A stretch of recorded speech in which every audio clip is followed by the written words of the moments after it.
कक्षा 9 विज्ञान पाठ 1 विज्ञान। विज्ञान किसे कहते हैं? तो सावधानीपूर्वक और क्रमबद्ध तरीके से किए गए प्रयोग और परीक्षणों द्वारा प्राप्त ज्ञान को ही विज्ञान कहते हैं। विज्ञान को की मुख्यतः 2 शाखाएं होती हैं, एक भौतिक विज्ञान और दूसरा जीव विज्ञान। तो भौतिक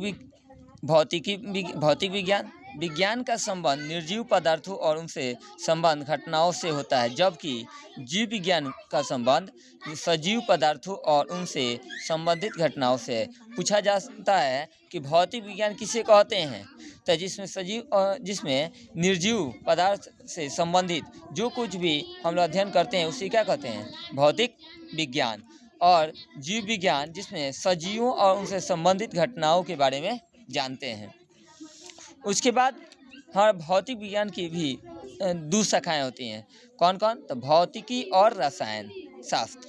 यानी कि जीव विज्ञान की भी 2 शाखाएं होती हैं, यानी भौतिकी की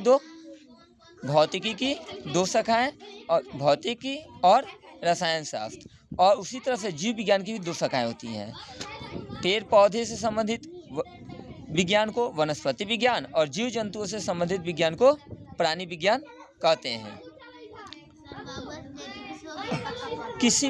किसी वैज्ञानिक के काम करने के तरीके अर्थात वैज्ञानिक विधि के 5 मुख्य अंग हैं। कोई भी वैज्ञानिक काम करने के लिए उसके मुख्य 5 अंग होते हैं। कौन कौन से? घटना का सावधानीपूर्वक किया गया परीक्षण, संभावित कारणों का अनुमान लगाना, दूसरा परीक्षणों और प्रयोगों द्वारा उन कारणों की जांचों के आधार पर किसी निष्कर्ष का पहुंचाना, आवश्यकता अनुसार विचारों और सोच में अपरिहार्य परिवर्तन करना। वैज्ञानिक किसी एक राष्ट्र या किसी एक काल के लिए नहीं होते, वे समस्त मानव जाति के होते हैं।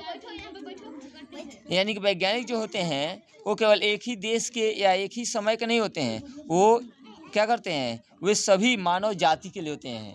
इस धरती पे जितने लोग हैं सभी के लिए।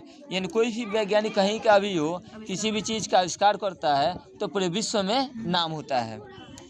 ठीक कर रहा है। विज्ञान एक निरंतर चलने वाली मानवीय प्रक्रिया। कोई पूछ देगा विज्ञान क्या है? तो विज्ञान एक निरंतर चलने वाली मानवीय प्रक्रिया है।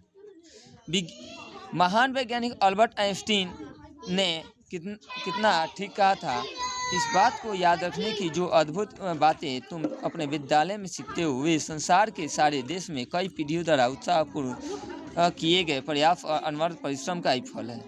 यह सब कुछ तुम्हारे हाथ में विरासत के रूप में दिया गया है ताकि तुम इसे स्वीकार करो और इसे मान दो, इसे वृद्धि करो और एक दिन इसे तुम भी अपनी अगली पीढ़ी को निष्ठापूर्वक सौंप जाओ। कहने का मतलब ये है कि पहले भी विज्ञान ने बहुत सारे खोज किए हैं जिसके बारे में हमको जानकारी मिलती है, और आज भी वैज्ञानिक बहुत सारी चीज़ों की खोज कर रहे हैं।